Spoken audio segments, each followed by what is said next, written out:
Price and coverage match limited by state law. Blog Talk Radio. Welcome, world. Welcome once again to Tuesday Talk with Key West Lou. I am your host, Louis Patrone. So much news, so much to discuss, so much to evaluate this past week has been one of the craziest in the last several years. Crazy things happening in the United States and worldwide. Much of it involves Donald Trump himself, some not. So, without further ado, let's get into it. I am starting tonight's show with a brief discussion involving the Pittsburgh synagogue shootings. I'd like to start this way, and I'm going to offer a thought here.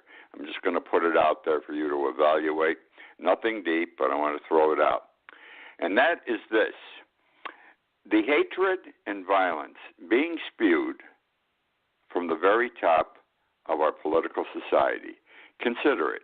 Consider the hatred and violence being spewed from the very top of our political society, which obviously is Donald Trump. Pittsburgh synagogue, the shootings, the killings, did not just happen. It was bound to happen. And it was bound to happen because of the talk, the tirades coming out of Trump's mouth. Very simple. No argument. You can't give me an argument about it. I mean, the man speaks hate. He ennobles. He embodies people. He gets them all excited who have this weird thinking minds. They're a little bit out of it, a little bit off of normalcy. And they say, well, my God, my president says this, and I respect and love Donald Trump, so I can go out and do these things, like killing some Jews, okay? Because the Jews, in this guy's mind, the perpetrator, he assumed were funding these people who are coming from Guatemala and Honduras to the United States. All crazy. This whole thing, the shootings, are pure absolute madness. 11 killed, 4 still in, I think 4 in the hospital yet. This man came in with, the perpetrator, he came in with an AR-15, one rifle-type gun, and he also had 4 handguns. When are we going to learn? This thing now throws back for a moment to the NRA, the National Rifle Association. We've got to do something politically. We can amend the laws, change the laws, create new laws without affecting the Second Amendment. But it's never going to happen as long as our congressional people are beholden to the NRA. And those beholden to the NRA are especially Republicans. Generally those from the alt-right, but Republicans fear the NRA. The NRA says to them, you don't vote my way, we come into your district, we'll bring our own candidate, we'll run a primary against you, and we'll beat you. Also, those who vote with the NRA, they're accustomed now to these massive, massive political contributions, and who knows what the hell else they're getting to vote the NRA way and keep the NRA strong. We've forgotten in this country. We've forgotten. Our government has forgotten. Our Congress has forgotten. Our Senate and our present president has forgotten that this country, the United States, belongs to the people and not the NRA. Now, Trump, when he heard about this situation, the killings in Pittsburgh, he was on the phone, and he was on TV also. He had one of his tweets. And he said, we should have someone armed in the synagogue, because if we did, only one person would have been shot, and that would have been the perpetrator. And intimating that we should have someone armed in schools, churches, and so forth. I don't think that's the answer. I think we've got to have stronger laws and enforce those laws. What he was talking about, similar to we should have the teachers carrying guns in school. Can you imagine? The teachers are walking around carrying pistols. Now we're going to do this. The rabbi's going to carry a pistol. I'm laughing because of the stupidity of the whole idea. Or we got to put an armed guard in there. But whatever the person in there is going to have is a pistol, in effect. Against an AR-15, good luck. It doesn't work. It's taken 70 years for the NRA to take control of our government as they have. It's going to take a long time, maybe even another 70 years, to reduce the strength, to diminish the strength they have, to destroy the NRA. But we have to get started, and we can't get started unless we start with a Democratic Congress. And please, my friends, my Republican friends, everyone must vote Republican. Not Republican, oh my God, Louis. Democrat next Tuesday. We've got to get these people up. We've got to get the Democrats in, or Trump's going to go crazy in the next 2 years. Look at the evil. Look at the damage he has done. And he hasn't even been in office 2 years. And the next 2 years, what's he going to do? Right? Now, today was most interesting to me, and I thought it was God's way of saying screw you. I know God doesn't say that, but Trump went to Pittsburgh. All, capital A, capital L, capital L, all political leaders, elected leaders, told him not to come. No one showed up to walk with him, not the mayor, not the county executive, not the 2 United States senators, none of the congressmen in the state of Pennsylvania, because they all know he's on the bad side of something here, Trump. It's his mouth that caused this whole thing. And so I watched him on television. It was so impressive. I was pleased to see him walking with Ivana and Jared, his wife Melania. He had someone from the cabinet with him, and I think a rabbi or something, and that was about it, and 2 other people. He did not deserve to be treated as the President of the United States. He deserved to be ignored. He was asked by everyone not to come. He came. He got a letter with 74,000 signatures. Don't come. We don't want you here. But he came because that's Donald Trump. All very interesting. And he had to be embarrassed. I watched this on television around 4 o'clock this afternoon. People were marching. People were marching in Pittsburgh, and they weren't Jews necessarily. I don't think half of them were Jews. I don't think 25% of the people were Jews. There were people from all religious denominations, I'm sure, all ages, from people carrying babies or pushing them in carriages to people 83, 90 years old. Many with homemade signs, all knocking Trump, all knocking Donald Trump, all blaming Trump for what occurred. And that was rightful, and the embarrassment he must have suffered was correct also. Which now brings me to migration, immigration. Those people that are coming from Guatemala and Honduras. We're going to start this way. At first we were told, this was last week, there are 4,000 on their way. A day or two later, the number was up to 7,000. Now the number today on all stations all channels was 3.5 thousand. Okay? I don't know how the numbers go up and the numbers go down. I do know this, that the Mexican government offered a few days ago to any of those in the caravan, so to speak, that they could stay in Mexico. They would be able to work out to become citizens at some time and so forth. But they had to live in 2 areas where the Mexican government wanted them to live, because apparently the Mexican government needs people, workers there, etc. So some people have dropped out, believing they cannot get into this country. You have to understand, these people are walking 2,000 miles to get here. From Guatemala and Honduras to our southwest border is 2,000 miles.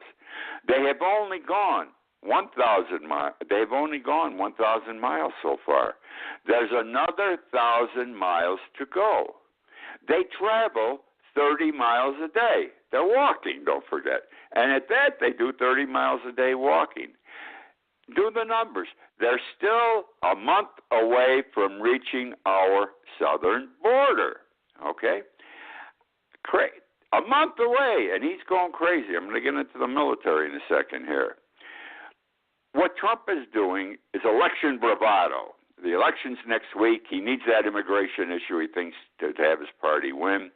He has termed these people, these refugees, leading a bad way of life to come to a better way of life in the United States as, and I quote, an invasion. Very necessary to do that, as I will show you. An invasion, okay? Every person who understands the law does not believe that this is an invasion, okay? He's also saying we've got to protect the border. This is an emergency situation. They ain't going to be here by next Tuesday, number one. It'll take him 3 more weeks after that, and he's going crazy with what he's doing. Like, this is the big guy, and I'm going to protect the people of the United States. Now, last week, in the middle of the week, we were told that Trump said, I'm sending in the United States Army. Well, last week it was, at the beginning, we were told it was going to be 800 military, 800 soldiers. Understand, while I'm giving you these numbers, that there are 2,000 National Guardsmen there already who have been there, helping the 20,000 border guards we have there, federal border guards working the southwest border. So there's already a large contingency of people, but he's going to send 800 people from the United States Army, not the National Guard, the United States Army. Well, last night we were told, the news came out, Secretary Mattis, Secretary of Defense, the number was 5,200 soldiers from the United States Army, and he expected that they would be there by the end of the week. What the hell's the rush? These people will still be 3 weeks out before they even get here. And then now he's also shipping down equipment that they can use. Today on the news, the number that went from 800 to 5,200 now could be as much as 14,000. That is what was announced today. 14,000 of our American soldiers who fought in Iran, Iraq, Afghanistan, wherever, are being shipped down there. Up to 14,000 to help 2,000 National Guardsmen that are already there and 20,000 border guards. And the people right now that are coming are estimated at 3,500. They're definitely going to be less by the time they get here, if they get here at all. And he needs all these people. I mean, he's using an atomic bomb to kill a beehive, a nuclear weapon to kill a beehive. Okay, now the law is settled in this country. The United States Army cannot be used, cannot be deployed. Federal troops cannot be deployed on United States soil, and it is forbidden to use them to enforce domestic laws. And immigration laws are domestic laws. And this comes from a law that was passed just after the Civil War called, it's got a strange name, my friends, Posse Comitatus. Yes, it's Comitatus, C-O-M-I-T-A-T-U-S Act, the Posse Comitatus Act. The federal government, after the Civil War, did not want to send their army. They wanted to send the northern troops, the Union troops, back home. They did not want to send them down south to police the southern states. So they passed the law, Posse Comitatus Act, which says your federal troops cannot be used within U.S. borders. Okay to use the National Guard. That's up to a governor if he wants to call in the National Guard. Now, that creates a problem for Bush right away. We're talking generally Texas, Arizona, California. California has a lot of immigrants that are trying to come across, or will try. Jerry Brown, governor of California, who hates Trump, said, not my National Guard. California's National Guard will not participate. And if the governor of a state doesn't approve it, his National Guard cannot fight. Now you have to understand also, we were told that the soldiers, the military, I'm not talking about the National Guard. Whenever I talk soldiers, I'm not talking National Guard, I'm talking U.S. Army troops. We were told the soldiers would not be carrying guns. They were going there because they can't use them, number one. They're not supposed to. They were going there to do administrative type work to back up the border guards. All right, this is what we were told. Now they're taking guns down. All right, now they're taking guns. Homeland Security Secretary Kirstjen Nielsen, she's off on another planet, I think. She went down there a couple of days ago, and when she came back, she was interviewed by the press. And they said, "What did you do down there, Miss Secretary?" And she said, "I arranged for," and I quote, "terms of engagement." Terms of engagement. Now, what does that mean?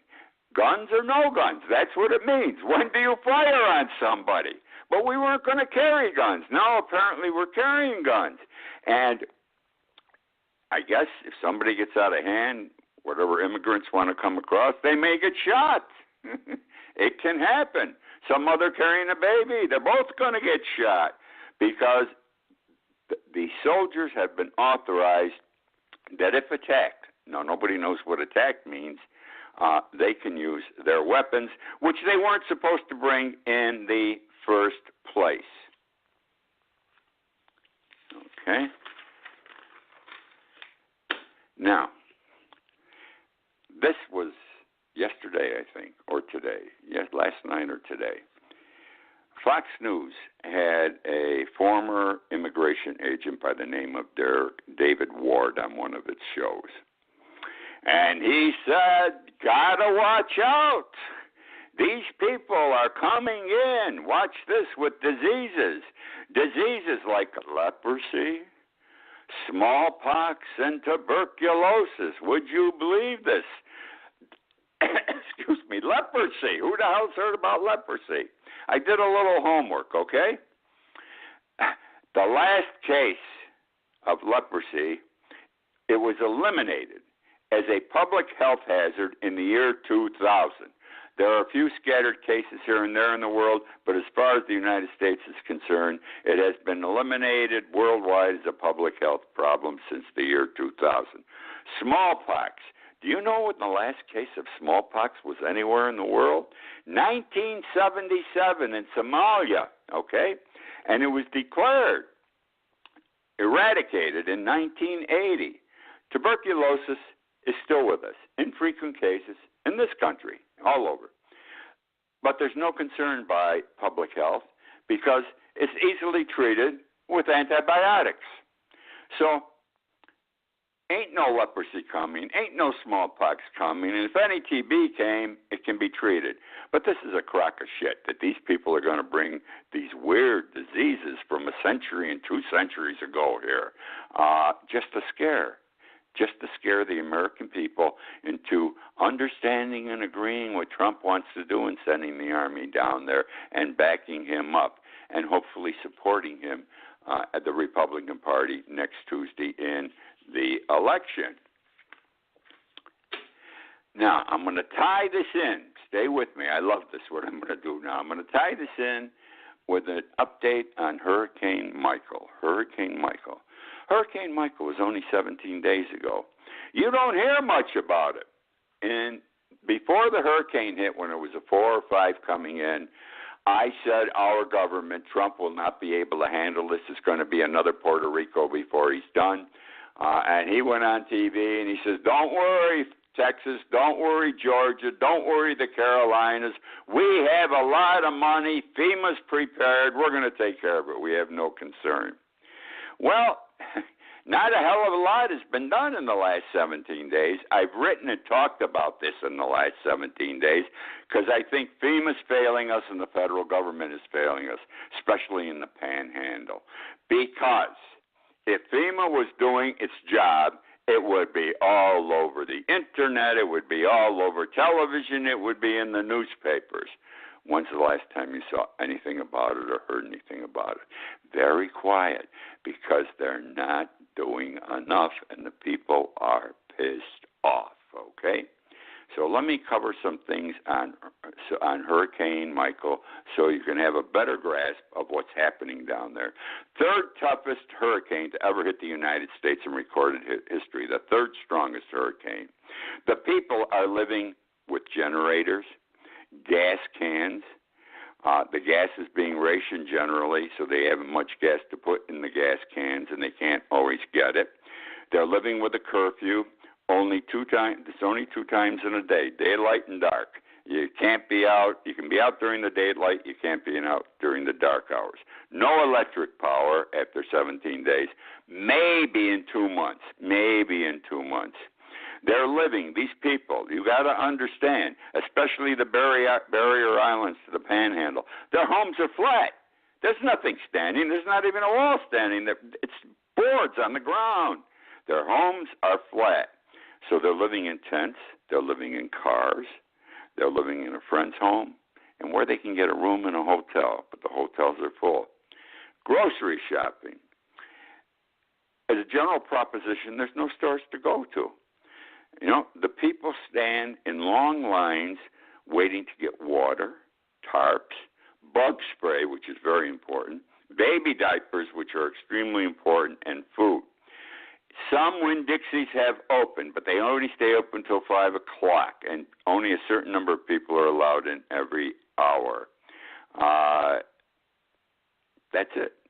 So these people are waiting in line for basics, food, water, etc. And they wait in long lines, which means FEMA down there, but working. But that doesn't mean it's from FEMA, because people are coming from all over the world to help these people. Key West alone, in the last 2 weeks, Key West, the city of Key West, has sent 10 groups and 10 truckloads, one instance 2 truckloads of big trucks, full of supplies to the Panhandle and other areas. One that went out 2 weeks ago, went out right away 2 weeks ago, one that went out had 10 men who work for the local sewage department. And the reason they went with the truckload of things, diapers, food, whatever, and they had to get a bigger truck. They had to rent a bigger truck, by the way. These 10 sewage men went because Irma was last year, and they had experience from Irma how to resolve the sewage problems more quickly. They had learned some tricks of the trade, and they were welcomed up there. And these guys spent 2 weeks up there working, used their vacation time. Now, there's no internet. There's no phones. There's no cell service. You need a landline. No cell service. No television. People put some boards up and make a room, okay? And they live in this room. A whole family lives in this room, okay? They sleep in there with the windows wide open. Why? Because there's no air conditioning. There's no electricity. Now, they have a problem with looters and scammers. People come down to steal from them. And what they're really going for are the generators. Some people have generators, and they want to get the generators, so they come in the middle of the night to steal the generators. Fortunately, Florida is a carry gun state. You can have a gun. You can get licensed to carry a gun. You can get licensed to carry a pistol, and you can carry that pistol. And they're carrying their pistols up there to shoot anybody who comes to steal any of the limited goods these people have. In this one room where this whole family sleeps that's been made up or put together, they sleep on air mattresses. They have a fan. Most of them have fans. It said, as a statement, someone said, we sleep. All of us sleep with one eye open, in case someone comes to steal our generator. One man said, we cringe. This is another man. We cringe was the word he used. Every time we hear a noise outside in the night, we don't know who it is or what it is. There are no birds. You don't hear the sound of birds because there's no trees. The trees are all flat. They're on the ground. Yellow jackets and mosquitoes are huge. The mosquitoes are 3 to 4 times their normal size. Someone said that the mosquitoes look like they came from Jurassic Park, all right? That's why that bug spray I mentioned earlier is very important. The debris that has been piling up is higher than most homes, whether they're 1 story or 2 stories. The roads are generally 1-lane roads with power lines down all over the place. The people themselves are now in a state of acute depression. Why not? They would be depressed. They're not getting enough help down there, okay? And they're depressed, and it's affecting them. Now, let me go to this. I mentioned 800 soldiers are going to go to the border.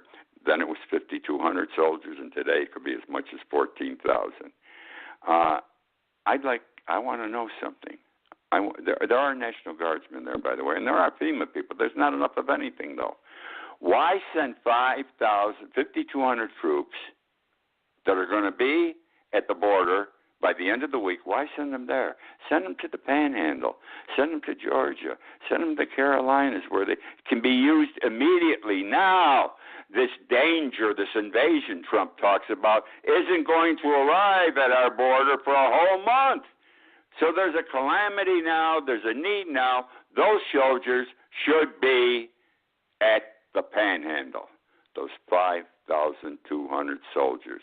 He doesn't know how to think. This man doesn't understand shit, if you'll excuse me. He's just doing it totally wrong and for the wrong reasons. I want to give you an Irma update, too, very briefly. I'm talking about Hurricane Michael. Irma happened 13 months ago. We're still not settled down from it here, and I thought Irma was terrible. It was nothing compared to Michael.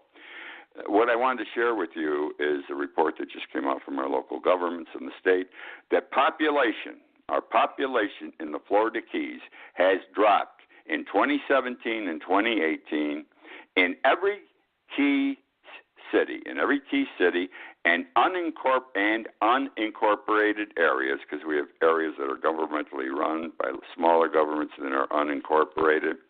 But big time, and you have to understand why. 4,000 homes were destroyed or severely damaged by Irma. People couldn't live in them. They couldn't get them repaired. They didn't have the money to repair them. They didn't have a place to work because most of the places where they work were gone. So they left the area. They left the Florida Keys. And they ain't coming back. They're creating new lives. And this is what happens when you don't get things all taken care of. We still have tent cities. We still have debris. We still have our canals, and canals are important here, though, like highways, plugged with debris, boats, airplanes, houses in the canals. The job isn't getting done. Why isn't it getting done? Because we ran out of money. The federal government ran out of money. The state ran out of money. And that's why there isn't enough money to take care of the people who have been damaged as a result of Michael in the Panhandle and points north. There's not enough money to do it. It isn't going to get done. All right? I hate to say it. And I also wonder, here Trump gave this big tax cut to the very rich, the 1%. And that money that isn't coming in this year could have been used for these people in the Panhandle. Okay? Remember, $1 trillion got added onto our national debt this year because of that tax cut. Well, where am I now? Oh, I want to talk quickly because the show's almost over about David Perdue. He's the senator, United States Senator from Georgia. He's alt-right, far-right. He loves Donald Trump. He's a supporter of Donald Trump. He's up Trump's ass. Last week, he ripped the phone out of a student's hand. Students were questioning him. Student put his phone up so he could record the response from the senator. He grabbed it. He ripped it. That's the term used. Later on, his office said it was an accident. He didn't mean to do it. He compares Trump to Winston Churchill. He says, and I quote, "Not a choir boy, but a man of history." He also says that those that protested Kavanaugh during the hearings were Nazis. The protesters were Nazi. And he also said, Obama's got to go, let his days be few. He quoted the Psalm 109:8, and I quote, let his days be few. Is this guy crazy? They want Obama to die. They want to put Hillary in jail. Anyhow, that's my show for this week. I hope you enjoyed. I think this was good stuff to talk about tonight. Interesting, and I hope I shared some thoughts with you that you have things you may not have been aware of before I brought them up tonight. I enjoy doing this show every week. I like the fact you're listening. My numbers keep going up. I got to say it. And I thank you again, and I look forward to being with you next week. Have a good evening. Hi, it's Jamie, Progressive's Employee of the Month, 2 months in a row. Leave a message at the...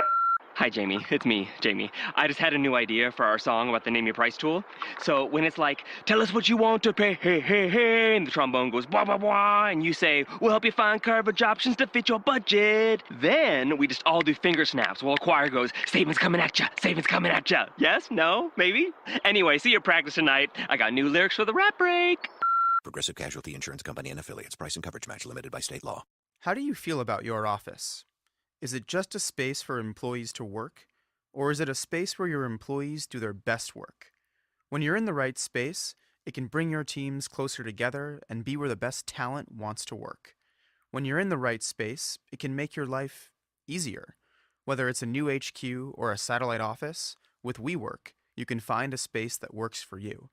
Visit we.co/Space Matters to learn more.